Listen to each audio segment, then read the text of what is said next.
incredible Kokoweef mine.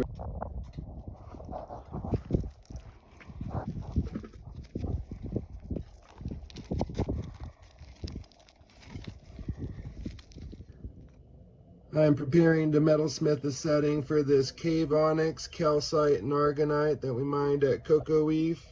It's a nice one. I'm making a setting out of copper. I'm going to show you how we set up our solder. So the little pieces, they're smaller than like a half a grain of rice.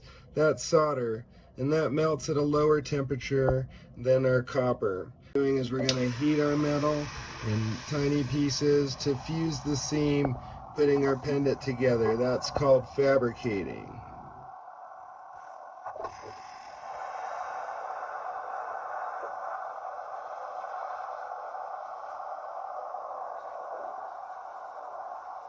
We're heating from the outside to draw the solder under our seam to completely close our bezel to the back plate. That's it. So after our metalsmithing is done, you polish your metal and oxidize it. A nano-ceramic seal to prevent oxidation and any skin discoloration. This stone is Cave Onyx, Calcite and Aragonite from Kokoweef, which is also UV reactive and under black light.